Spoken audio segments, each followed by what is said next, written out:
ईश जो ईश सर्वा गुणांचा गुणारंभ तो निर्गुणाचा नमो शारदा मूळ चत्वारवाया नमो वंतानंद या गवाचा तुझा सर्वदा योग तुझा घडावा तुझे कारणी देह माझा पडावा उपेक्षू नको गुणवंता अनंता रघुनायका गणेची आता नमो चंद्रमातंद तो खड्गधारी उभा जेजुरीला असे सौख्यकारी करी शूल शोभे तुझी थोर सत्ता नमो भैरवा शंकरा विश्वनाथा शुकासारखे पूर्ण वैराग्य ज्याचे वशिष्ठा परिज्ञान योगीश्वराचे कवी वाल्मिकी सारिखा मान्य हैसा नमस्कार माझा सद्गुरु रामदासा ज्यामानी माझ्या वरिषाद जोडी मुक्ता फळांची श्रवणात गोडी रुमाल भेटा श्रीरायजीच्या वारी असावे श्रीमुदेश्वराच्या मनोजवं मारुततुल्यवेगं जितेन्द्रियं बुद्धिमतां वरिष्ठं वातात्मजं वानरयूतमुख्यं श्रीरामदूतं शरणं प्रपद्ये श्री मल्हारी मनसा कांत की जय महाबली हनुमान की जय रायजी महाराज की जय पुंडलिक वरदा हरे विठ्ठल श्री ज्ञानदेव तुकाराम पंढरीनाथ भगवान की जय जय जय रघुवीर समर्थ. असं बसताना तरी चालतं. मागच्या वेळेस मी जेव्हा झालो होतं ना मला जाणवलं की सगळेजण असं बघतात की वक्ता असा आहे श्रोते असे काही जण विचारले की रामाकडे पाठ होते.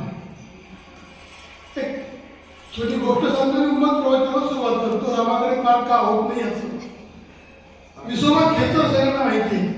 विसोबा खेचरांचे त्यांनी ज्ञानेश्वर माऊलीला खूप त्रास दिला ते विसोबा खेचर नंतर माऊलीचेच अनुयायी झाले आणि ते विसोबा खेचर त्यांच्या जीवनातले प्रसंग नामदेव महाराज ज्ञानेश्वर माऊलीकडे गेले आणि म्हणाले मला अनुग्रह द्या.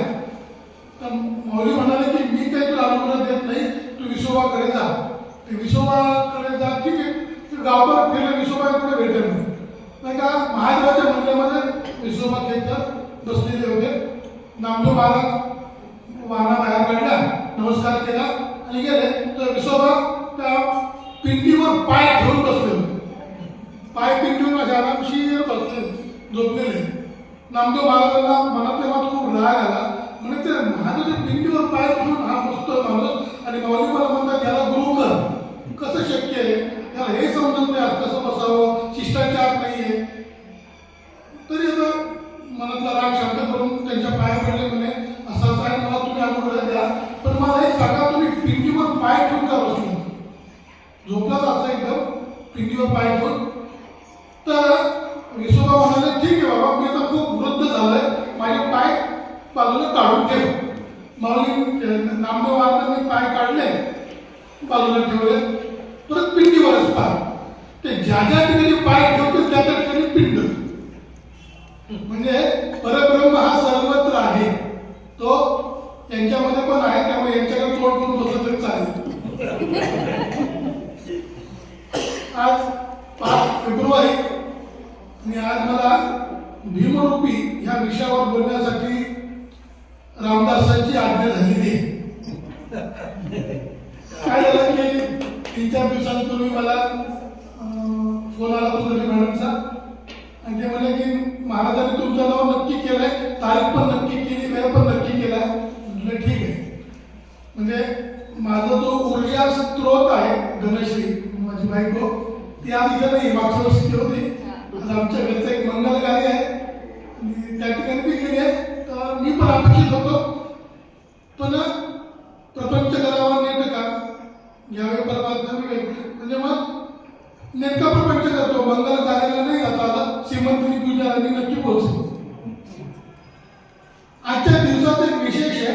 आज 5 फेब्रुवारी आजच्याच दिवशी कोंढाणा किल्ला सर झाला होता. नरवीर तानाजी मालुसरे यांचं बलिदान होऊन आज सिंहगड आपल्या ताब्यात स्वराज्यामध्ये सामील झाला होता. कारण नरवीर तानाजी मालुसरेचा स्मृती दिन आहे. अजून एक आजचा दिन विशेष म्हणजे स्वतंत्र भारताच्या पहिल्या निवडणुका या आजच्या दिवशी झाल्या होत्या. महारुद्र हनुमंत हे समर्थांचं आराध्य दैवत. समर्थांनी पूर्ण जीवनभर दोन देवतांची उपासना केली. ते म्हणजे प्रभू श्री रामचंद्र, त्यांना ते गुरुस्थानी मानलं होतं. आणि आदर्श पुरुष किंवा एक नेता कसा असावा, नायक कसा असावा, किंवा आपण आजकाल म्हणतो आयडॉल कोण असावा, तर तो म्हणजे हनुमंत. हनुमंतावर समर्थांनी अनेक स्तोत्र दिलेली आहेत. आपल्या ज्या साधक परीक्षा आहे त्याच्या अभ्यासक्रमामध्ये 13 स्तोत्रे, विमुक्ती हे पहिलं, आणि अशी 13 स्तोत्रे अजून आहेत. प्रत्येक स्तोत्राचे एक वैशिष्ट्य त्याच्यामुळे आहे. याशिवाय समर्थांनी काही अभंग लिहिले. हनुमंत आमची कुळवल्ली हा एक अभंग त्यांचा आहे. याशिवाय सुंदरकांड आणि युद्धकांड हे रामायणाच्या 2 प्रकरण फक्त समर्थांनी मराठीमध्ये रचलेले आहेत. तसं रामायण बऱ्याच लोकांनी रचले. त्यामध्ये तुळशीदासांचं नाव सगळ्यात आधी येतं. तुळशीदास समर्थांच्या थोडं काही वर्ष आधीचे होते. समर्थांनी एकतर महाराजांनी पण रामायण लिहिलेलं, कारण ते रामायणाचं मनाला भावून टाकणार आहे. ते लिहिल्याशिवाय किंवा ते वाचल्याशिवाय, ते अनुभवल्याशिवाय समजत नाही. असं म्हणतात की वानराचा नर होण्यासाठी आणि नराचा नारायण होण्यासाठी रामायण लागतं. घराघरात महाभारत होण्यासाठी महाभारत लागतं. धर्म काय?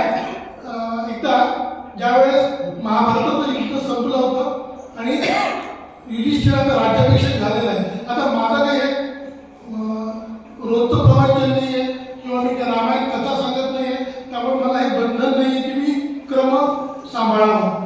जसं जसं माझं ओवी तसं मी प्रसंग बदलत जाईल. तर युधिष्ठिराचा राज्याभिषेक झालेला आहे आणि युधिष्ठिर म्हणतो की मी घरातल्या मोठ्याच्या कोणातरी पाय पडून त्याच्याकडनं अनुग्रह किंवा काहीतरी 2 शब्द घेतो वडीलधाऱ्याचे. पाय कोणाच्या पडणार? धृतराष्ट्र, गांधारी, विदुर सगळे निघून गेले वानप्रस्थ आश्रम घेऊन. मग घरात मोठं कोणी शिल्लक नाहीये. भीष्म पितामह जिवंत होते. ते त्या बाणाच्या शेळेवर झोपलेले होते. आणि मग हे सगळे 5 पांडव श्रीकृष्ण सगळे मिळून भीष्म पितामहाकडे गेले. भीष्माच्या पाय पडले युधिष्ठिर आणि म्हणाले की मला आशीर्वाद द्या, 2 शब्द मोलाचे काहीतरी सांगा. धर्म म्हणजे काय ते मला समजावून सांगा. आणि मग भीष्माने जे सांगितलं ते म्हणजे विष्णू सहस्रनाम. म्हणजे विष्णू सहस्रनाम हा भीष्म आणि युधिष्ठिर यांच्यातला संवाद आहे. श्लोक असा आहे, को धर्म सर्व धर्मानां भवतः कर्मो मतः किम जन्ममुच्यते जंतु जन्म संसार बंधना.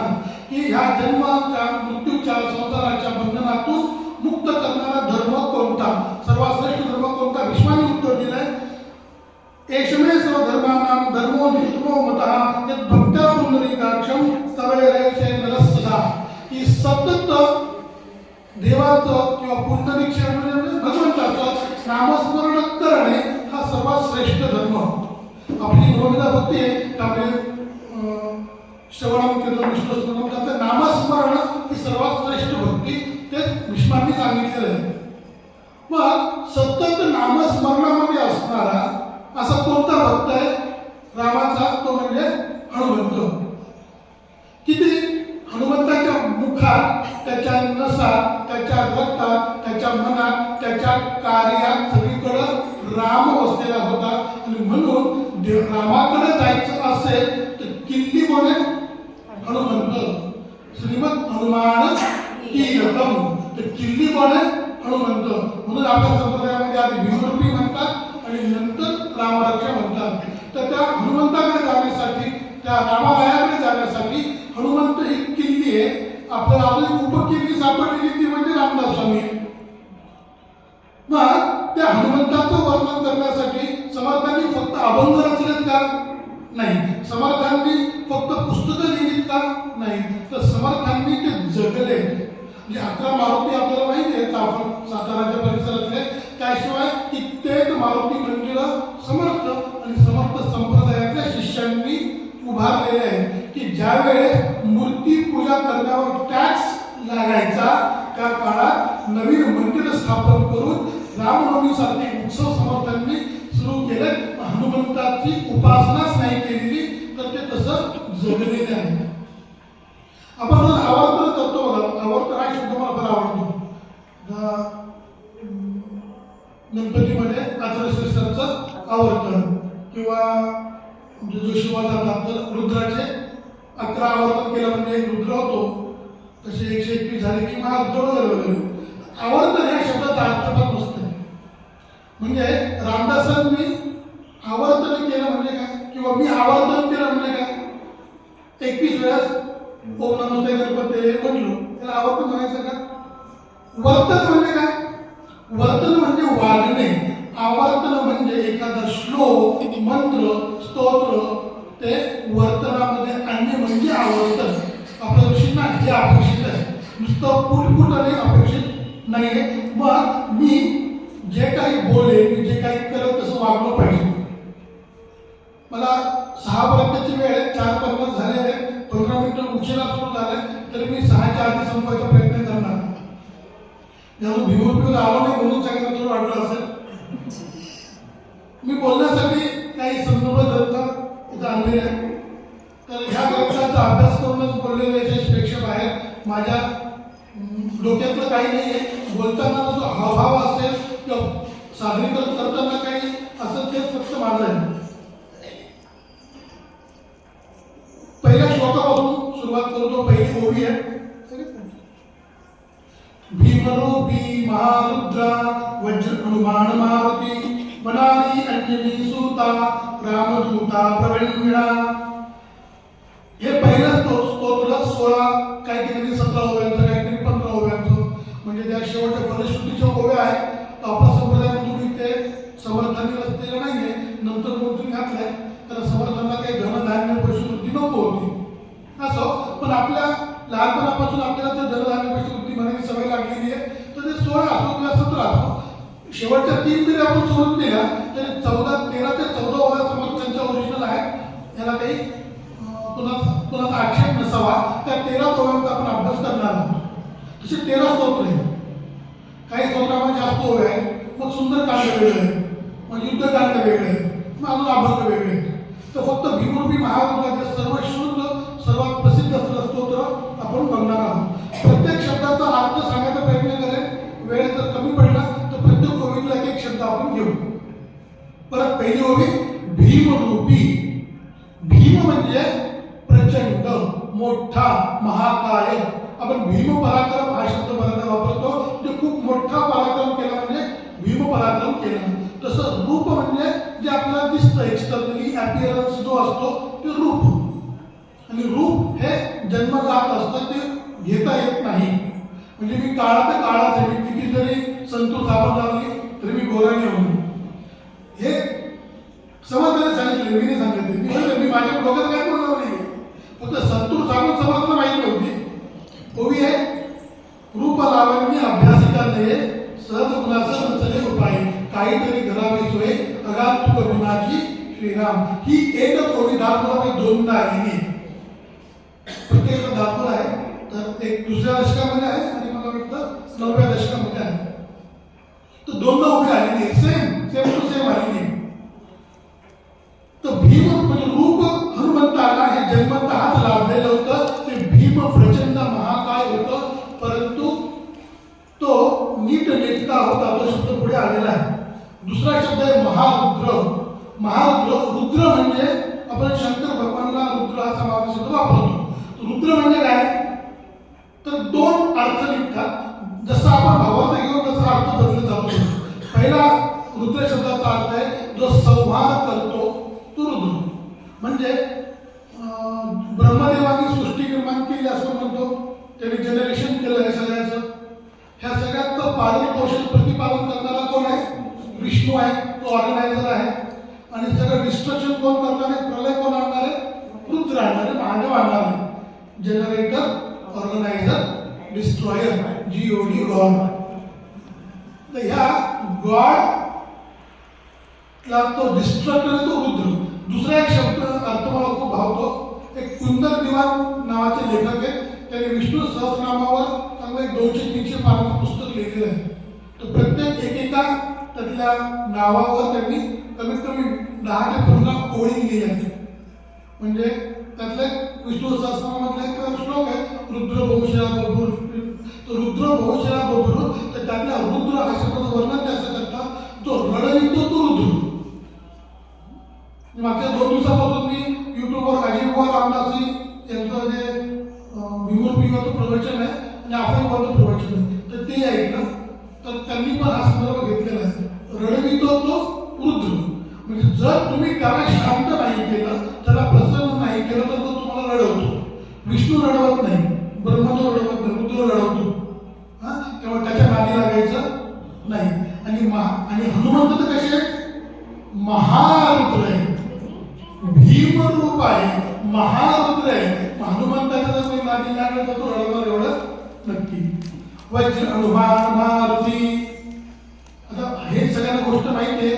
नाव हनुमान का पडलं, हनुमती मागे गेली होती कारण की त्यांनी वज्र मारलं होतं. त्यामुळे मी काही इथं वेळ घालवत नाही.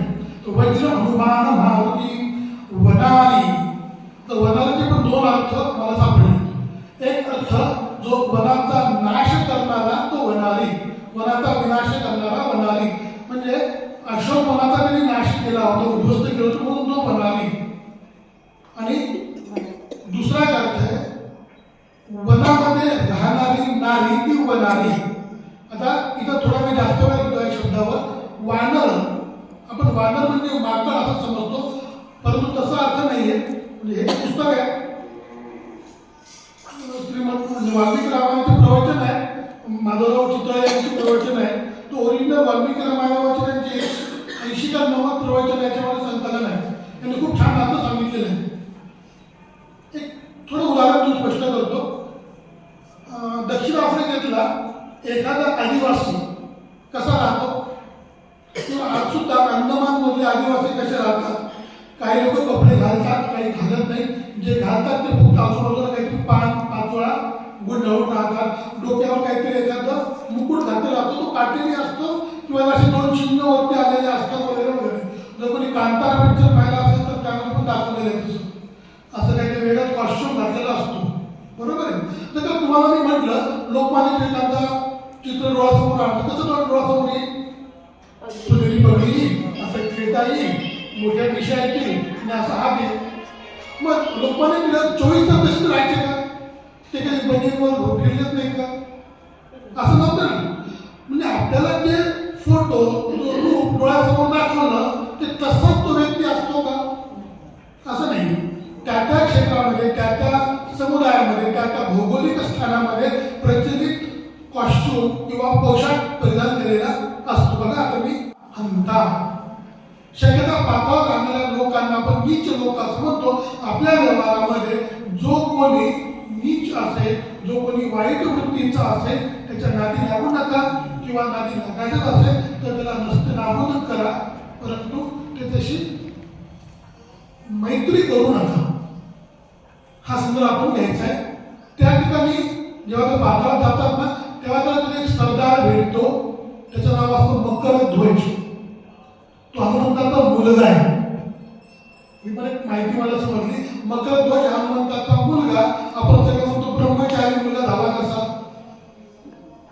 त्याची गोष्ट अशी आहे की ज्या वेळेस तो पुढे मागे होते मी की लंका दहन झालंय, हनुमंताने या इकडून तिकडे उड्यावरून लंका पूर्ण जाळून टाकली आहे आणि थकला, भागला, समुद्राच्या तीरावर आला आणि आपली शेपटी त्या समुद्रामध्ये विझवली.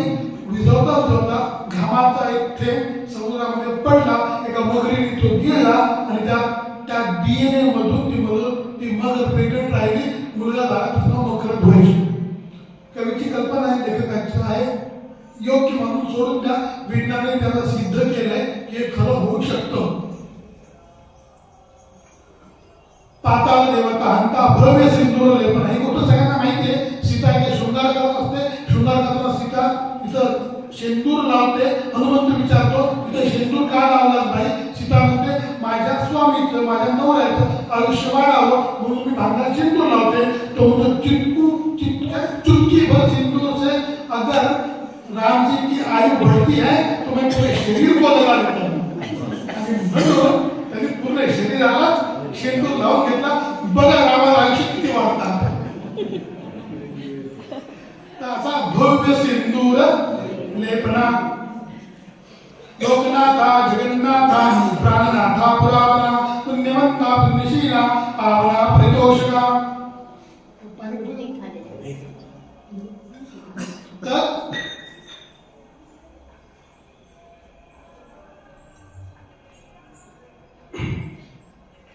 लोकनाथा जगन्नाथा प्राणनाथा पुरावना.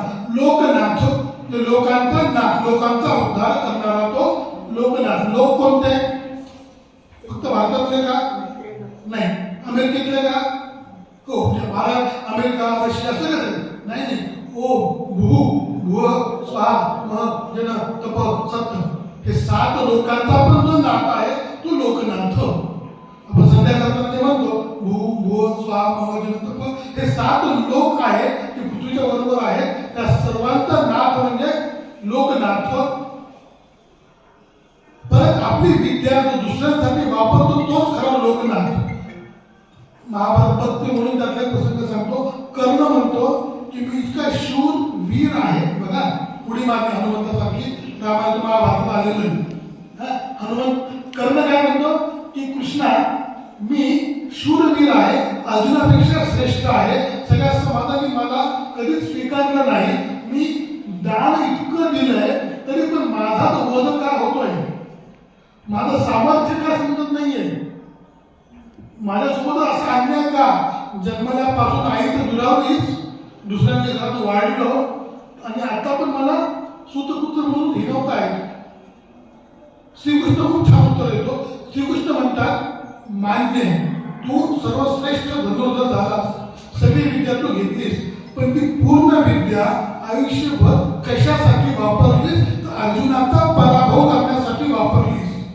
तुझा अपमान अर्जुनाने केला होता म्हणून त्या अर्जुनाचा अपमान ची प्रतिशोध घेण्यासाठी तू तुझी विद्या स्वतःसाठी वापरलीस. रावणाने स्वतःचं बळ, बुद्धी, युक्ती, जो काही वेदशास्त्र संपन्न हे सगळं कशासाठी वापरलं? स्वतःसाठी. बरोबर आहे. आणि रामाने लोकांसाठी. तर आपल्याला जी विद्या मिळालेली आहे ती विद्या स्वतःसाठी न वापरता लोकांसाठी वापरली तर तोच श्रेष्ठ ठरतो आणि तोच लोकनाथ ठरतो. नाहीतर सेल्फिश हा शब्द योग्य आहे. सुदैवाने मी अशा क्षेत्रात आहे, माझे शिक्षक मला सांगायचे की तू फक्त रूट चेक करत राहा, त्यांना तपासत राहा. त्यातले तुला 10 पैकी 4-5 लोक, 2-3 लोक तरी शिलाशाप देणार आहेत, पण 8 लोक आशीर्वाद देणार आहेत. तो तुझा खरा गेन आहे. पैसा, होंडा सिटी गाडी, 3 माळाची माडी, 4 माळाची निरामयची बिल्डिंग हे बाय प्रोडक्ट आहे. हे प्रोडक्ट नाही. मेन प्रोडक्ट लोकसेवा, जनसेवा हे मेन काम आहे. पैसा बाय प्रोडक्ट येतो, आपोआप येतच राहील. सूत्रापर्यंत जातो तर तू पण दर्शन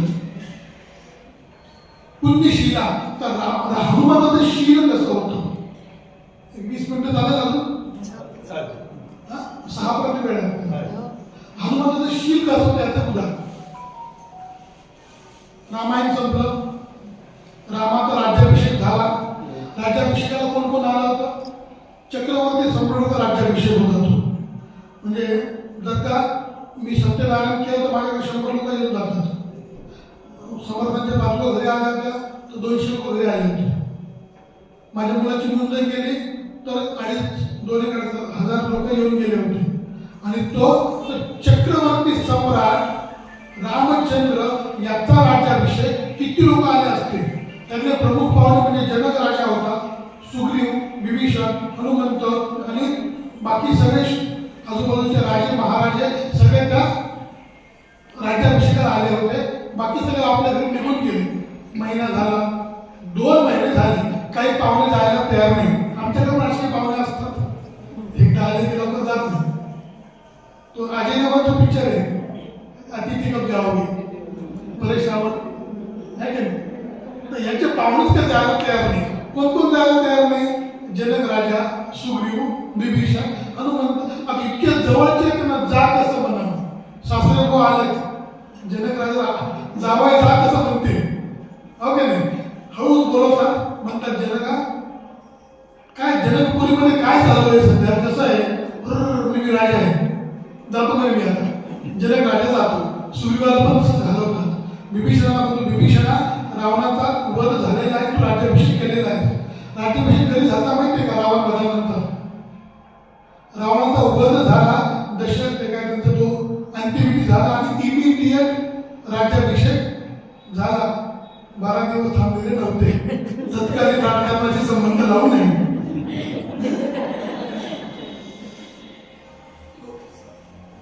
तर सुग्रीवाला विभीषणाला पण घालून दिलं. आता आली हनुमंताची वेळ.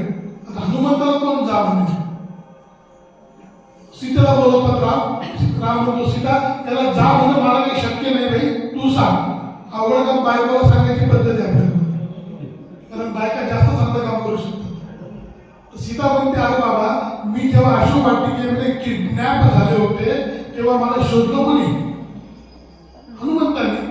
मी काय त्याला जा म्हणू शकत नाही. तू बघ काय ते. लक्ष्मणाला बोलवतात.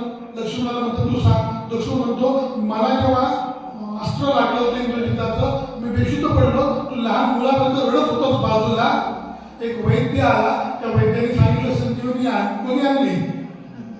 वैद्य कोण होता. घरात सगळं वैद्य बरोबर. वैद्यचं नाव होतं सुषेण. त्या सुषेण वैद्यांनी सांगितलं जडीबुटी आण. परत मला काय झालं कोण आणून दिलं मला मी काही सांगत नाही. भरताला म्हणतात भरत संतोष. शत्रुघ्नाला म्हणतात शत्रुघ्ना तू तरी सांग बाबा. शत्रुघ्न म्हणतो अरे बाबा पूर्ण रामायण मी शांत बसलो एक शब्द बोललो नाही आणि हा आवडता मला सांगतो का तू. मी काही सांगू शकत नाही. राम म्हणतो ठीक आहे आता काय जिसका कोई नाही उसका राम आहे मीच करतो. हनुमंताला बोलतो हनुमंता विभीषणाने मला मदत केली खूप मदत केली. मी त्याला श्रीलंकेचं राज्य दिलं. सुग्रीवाने मला खूप मदत केली. मी त्याला किष्किंधेचं राज्य दिलं. तू मला विभीषण सुग्रीवापेक्षा पण खूप जास्त मदत केलेली आहे. तू मला सांग काय पाहिजे ते. महसूल पण पाहिजे आणि अर्थ पण पाहिजे. दोन खाली देऊ का त्याला. दोन पदे देऊ का. महसूल मंत्री पण करतो अर्थ पण तू इथून आता जा तुझं काम संपलेलं आहे. हनुमंत म्हणतो ठीक आहे बघा धूत वैष्णव गायका. हनुमंत म्हणतो हे बरोबर आहे रामा तू हे मान्य केलं मी सुग्रीवापेक्षा जास्त काम केलंय.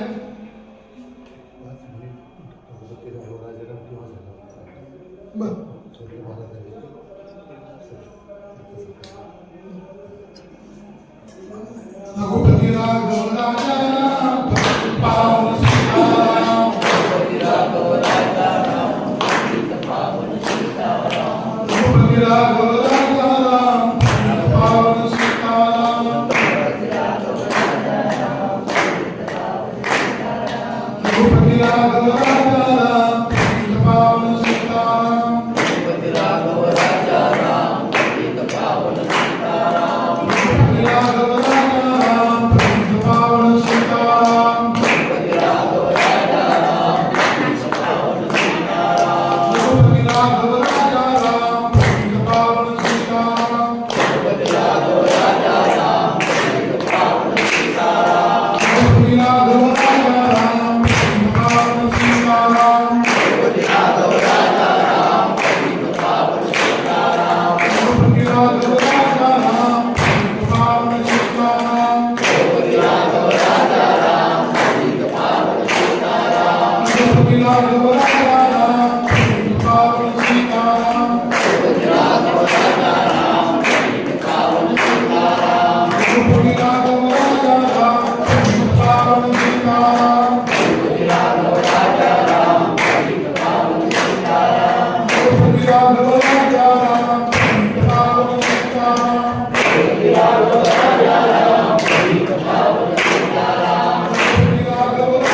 पावन सीताराम तिरुपति राघव राजा राम पावन सीताराम तिरुपति राघव राजा राम पावन सीताराम तिरुपति राघव राजा राम पावन सीताराम तिरुपति राघव राजा राम पावन सीताराम तिरुपति राघव राजा राम पावन सीताराम तिरुपति राघव राजा राम पावन सीताराम तिरुपति राघव राजा राम पावन सीताराम तिरुपति राघव राजा राम पावन सीताराम तिरुपति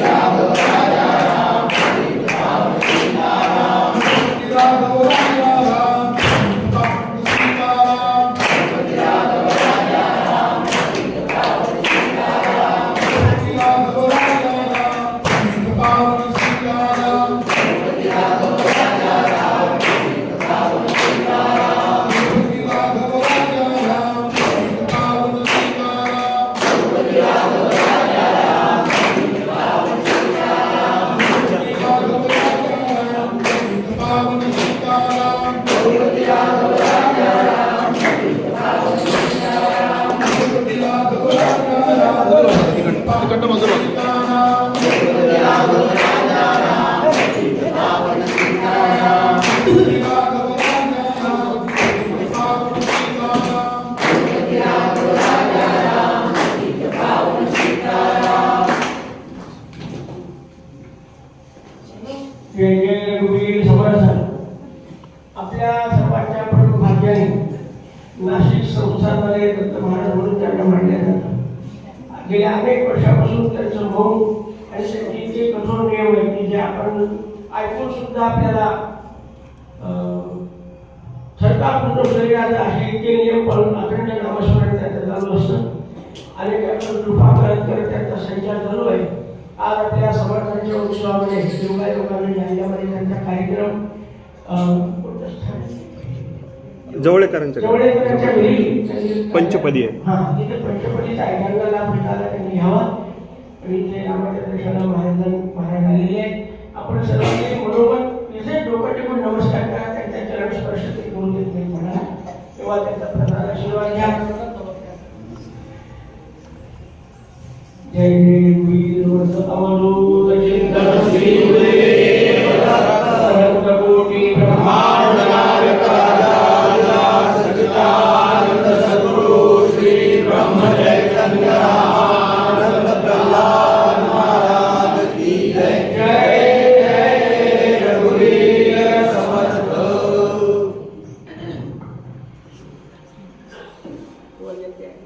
अंगावर केली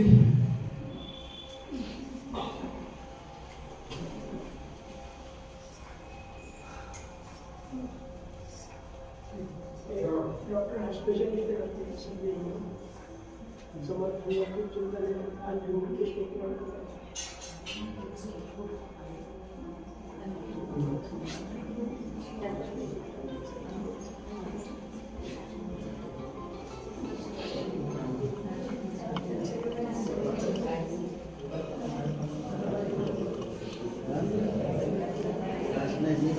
रघुपति राघव राजा राम पावन सीताराम रघुपति राघव राजा राम पावन सीताराम रघुपति राघव राजा राम पावन सीताराम रघुपति राघव राजा राम पावन सीताराम रघुपति राघव राजा राम पावन सीताराम रघुपति राघव राजा राम पावन सीताराम रघुपति राघव राजा राम पावन सीताराम रघुपति राघव राजा राम पावन सीताराम रघुपति राघव राजा राम पावन सीताराम रघुपति राघव राजा राम पावन सीताराम.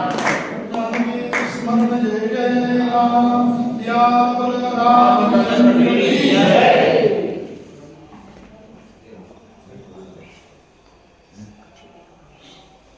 तर हनुमंत हा लोकनाट्य होता.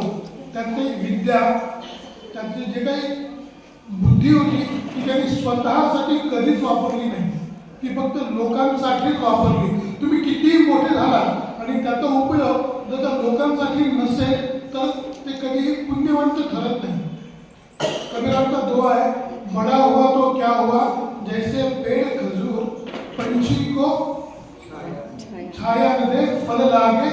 अति दूर, त्याचा काही फायदा होत नाही म्हणून आपण होतो पुढच्या ओळीवर. लोकनाथा जगन्नाथा प्राणनाथा पुराणा पुण्यवंता पुण्यशीला पावना परितोषका. परितोषका म्हणजे परांना तोषवणारा, लोकांना संतुष्ट करणारा तो परितोषका. शील कसं होतं? हा, हनुमंत काय म्हणतो, ठीक आहे रामा मी आता जातो, थोडं म्हणजे फास्ट फॉरवर्ड करतो तुम्हाला परत ऑरा येण्यासाठी. सगळ्या पाहुण्यांना राम जा म्हणतो, अतिथी कर घ्यावे. हनुमंताला कोणी जा म्हणत नाही, राम तो विडा घेतो, मी जा म्हणतो. तो म्हणतो सुग्रीवाला मी राज्य दिलं, विभीषणाला दिलं, तुला हवं तुम्ही 2 पदं देतो, मुख्यमंत्री पद पण पाहिजे आणि गृहमंत्री पण पाहिजे, अर्थ पण पाहिजे आणि परत सध्याच्या राजकारणाशी संबंध लावू नये. तर 2 डिपार्टमेंट मला दिले तर मी जातो, काँग्रेस सोडून पुढे जातो. तेव्हापासून आहे बरं का. म्हणजे बघा थोडा तर विषय निघाला म्हणून की युद्ध व्हायचं बाकी आहे, उडी मारली मागं, युद्ध व्हायचं बाकी आहे. रावणाची सेना तयार आहे, रावणाची सेना तयार आहे आणि रावणाच्या गटातला एक मंत्री 4 अजून आमदारांना घेऊन फुटून विमानात बसलेल्या वादीकरणात वर्णने 4 मंत्री आणि विभीषण विमानामध्ये बसून श्रीलंकेहून गुवाहाटीला गेलेले. रामाच्या गोटात सामील झालेले. म्हणजे तेव्हापासून ते ऐकत तर थोडा पुढे काही त्यामुळे आम्हाला वाईट वाटून घ्यायची गरज नाही. तर हनुमंत म्हणतो मला 2 पद दिले तर मी इथून जातो. ते 2 पद कोणते? तर रामाचे 2 पद पाय मला दे मग मी जातो. म्हणजे मी आजन्म तुझ्याच पायाशी राहणार. म्हणून राम लक्ष्मण आहे दक्षिणे लक्ष्मणो यस्य वामेतु जनकार्मया पूर्णतो वारकरीयस्य तम वंदे रघुनंदनम. असं जे शील ज्याचं आहे तो पुण्यवंता पुण्यशीला पावना परितोषका. नंतर जे श्लोक आहेत ना, म्हणजे हनुमंत हा बुद्धी होती त्यात काही डाऊटच नाहीये. शूर होता नो डाऊट, धूर्त होता, गायक होता, अजून भरपूर गुण होते, संवाद कौशल्य होतं, भाषा तज्ञ होता, संस्कृत व्याकरणाचा अभ्यासक होता. हे सर्व आपण मागच्या 40-50 मिनिटांमध्ये आपण सगळं बघितलेलं आहे.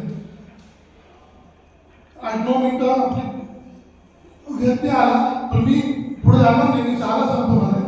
म्हणजे 10 मिनिटं मध्ये घ्यायला आली म्हणून ते पूर्ण मी वाढवणार नाही माझं व्याख्यान.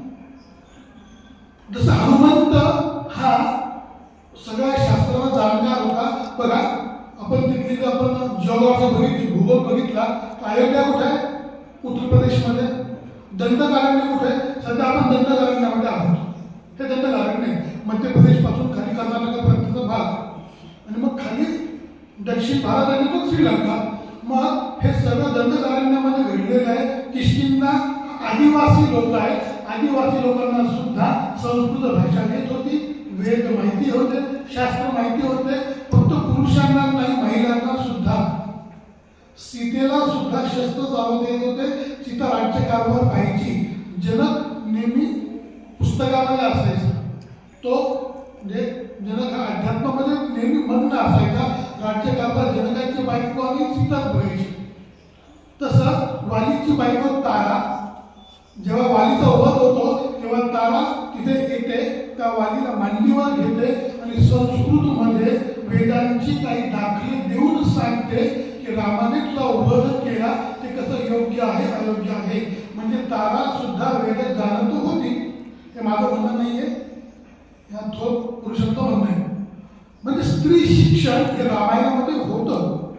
असं काही नाही की इंग्रज आले म्हणून स्त्री शिक्षण आलं किंवा अमुक एखाद्या माणसाने स्त्री शिक्षण आणलं असं नाहीये. 6000 वर्षापूर्वी भारतामध्ये स्त्री शिक्षण होतं. स्त्री शस्त्र चालवत होत्या.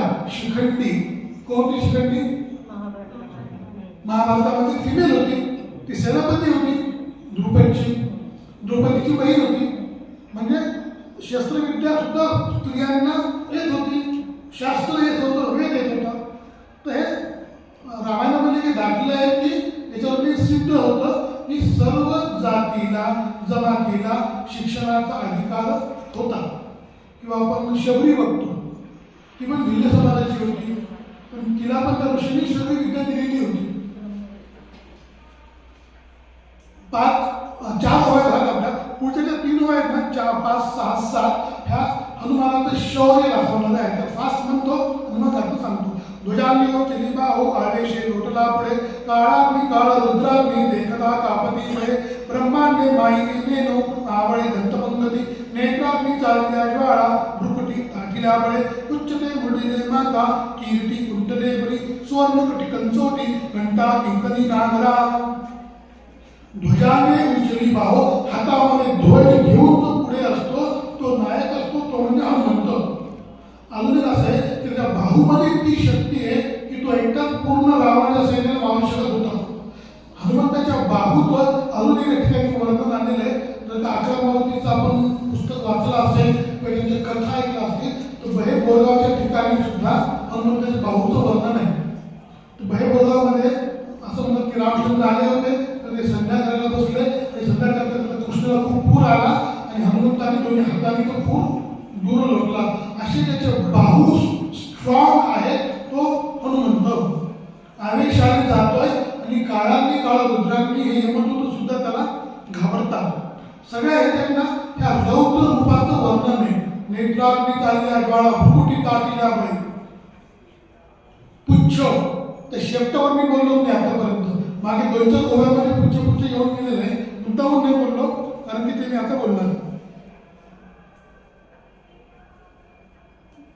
उच्चते मुडीले माथा. तर हनुमंताच्या शेपटीला सुंदरकांडामध्ये काय सुंदर वर्णन केलंय.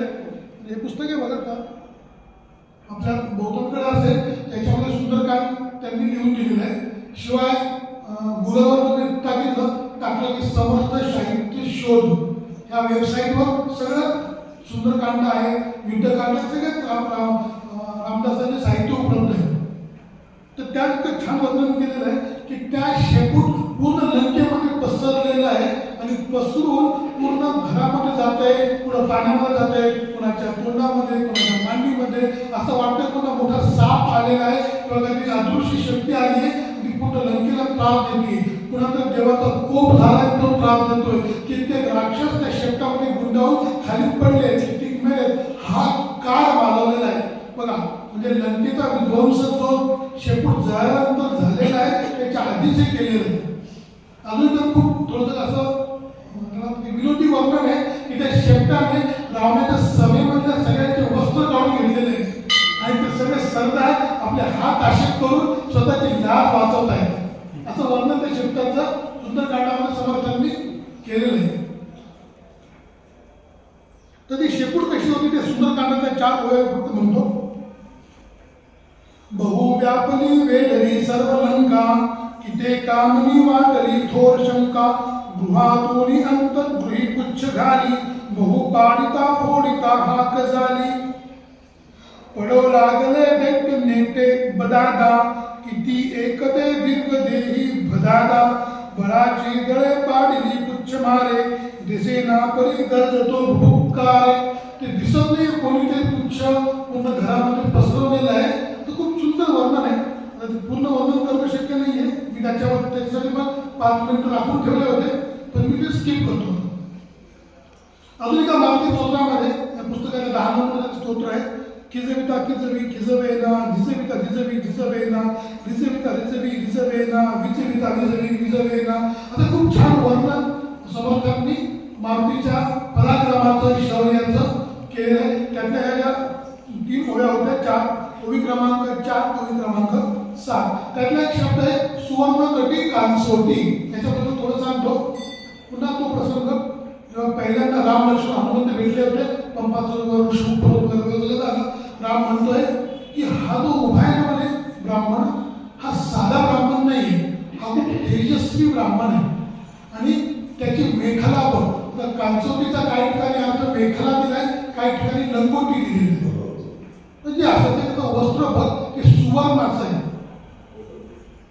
सुवर्णाची मेखला किंवा लंगोटी घालून जन्मलेला हनुमंत. म्हणजे हनुमंताचे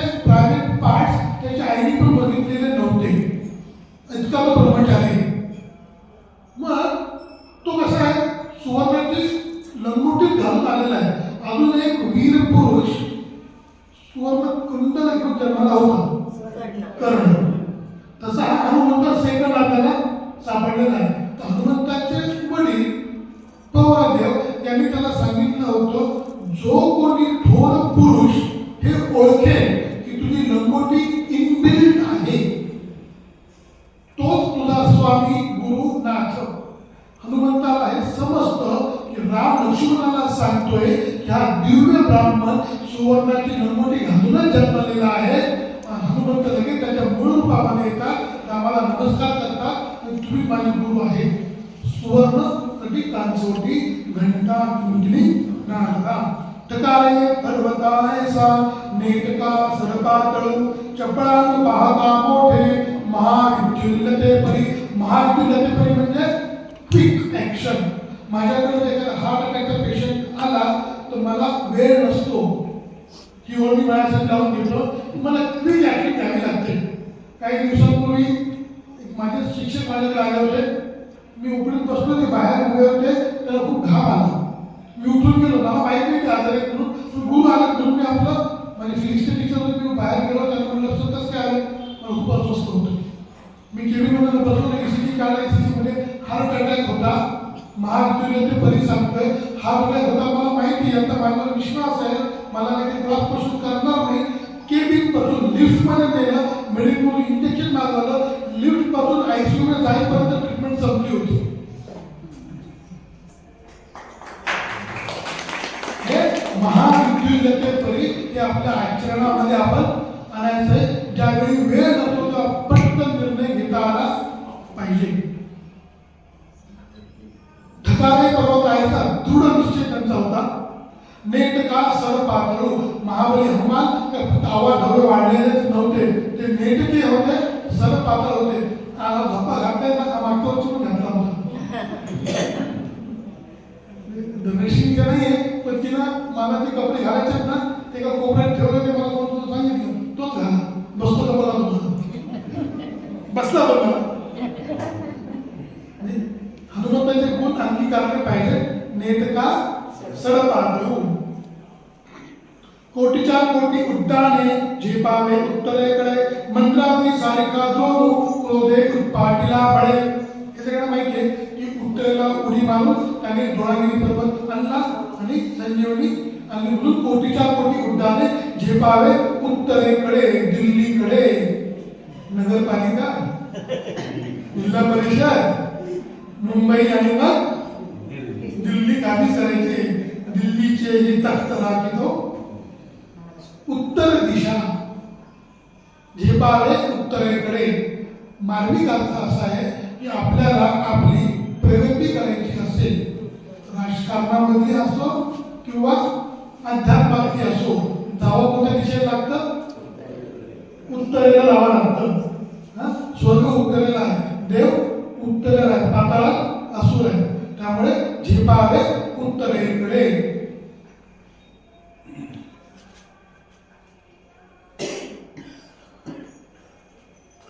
आलीला मागुतीने ला आला गेला मनोमते मनासी का केले माझे देशी तुळना नसे. या परीक्षेला बसलो ना, त्यात एक प्रश्न आहे आपल्याला की ह्या स्तोत्रातली तुमची आवडती ओवी कोणती ती लिहा. मी स्तोत्र वारंवार वाचत होतो.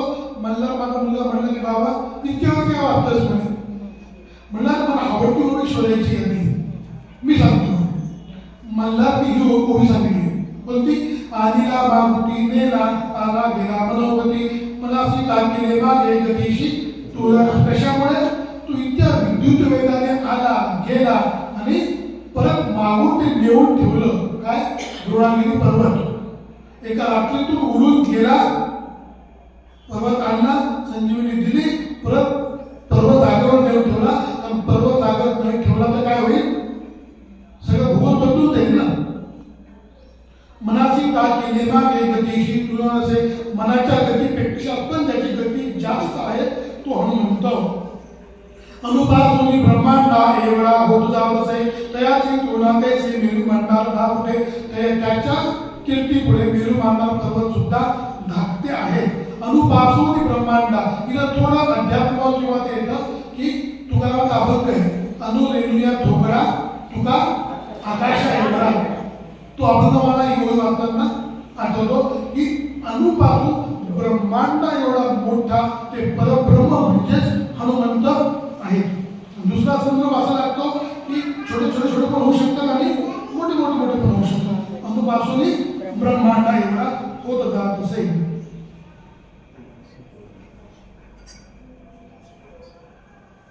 आरत देखिले डोळा ग्राचिले चुले मंडळा वाढता वाढता वाढे भेदिले शून्य मंडळा. आता परत ती बालपणाची गोष्ट आहे. उठून उडी मारली आणि सूर्याला गिळलं वगैरे ह्या ओळीवर जास्त येत नाही, परंतु वाढता वाढता वाढे भेदिले शून्य मंडळा. योगशास्त्रामध्ये शून्य मंडळ म्हणजे काहीतरी त्या साहित्य मुक्ती किंवा उन्मनी अवस्थेला जायच्या आधीची स्थिती आणि त्या स्थितीपासून पलीकडे गेलेला हनुमंत भेदिले शून्य मंडळा. आणि हळूहळू वाढायचं असतं. किती वाढायचं? सूर्याप्रमाणे तेजस्वी व्हायचं. एक छोटं उदाहरण देतो. डिमांड सगळ्यांना माहिती आहे, सगळे डिमांडला गेलेले आहेत. डिमांड एका उभं राहायला असं का? डिमांडचा मालक कोण आहे माहिती आहे? डिमांडची कारण कंपनी ॲव्हेन्यू सुपरमार्ट, म्हणजे स्टॉक मार्केटमध्ये लिस्टेड शेअर ॲव्हेन्यू सुपरमार्ट, त्याचा मालक आहे R.K. दमानी. म्हणजे कोणी एरियावर रुग्णालयात गेलं असेल तर त्याचं नवीन कॉलेज सुरू होत आहे. त्या कॉलेजचं नाव काय माहिती आहे? त्या कॉलेजचं आधी नाव होतं रामचंद्र, आता नाव आहे R.K. Damani. R.K. Damani medical college and Ramchandra institute of medical sciences.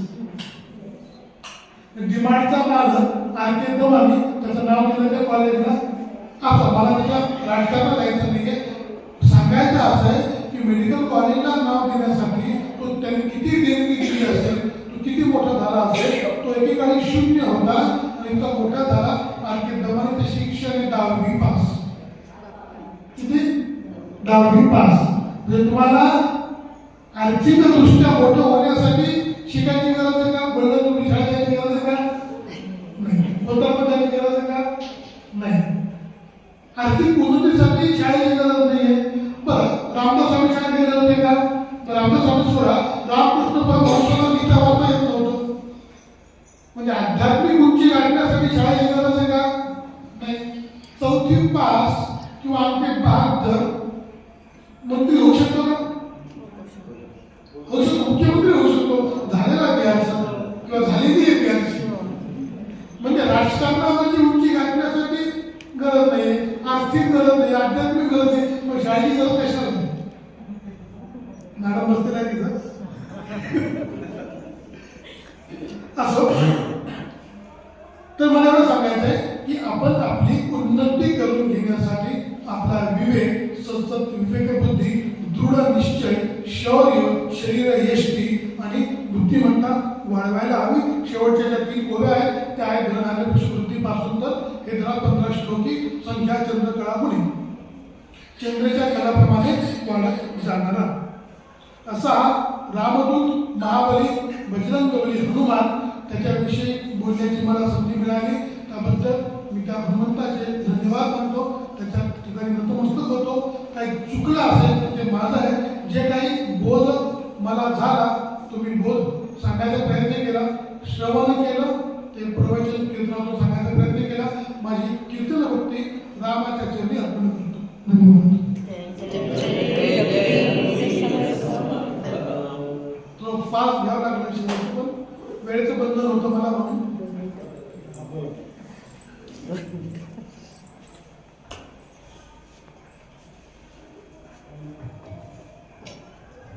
जय जय रघुवीर समर्थ. दासबोध मंडळातले आमचे सहकारी म्हणजे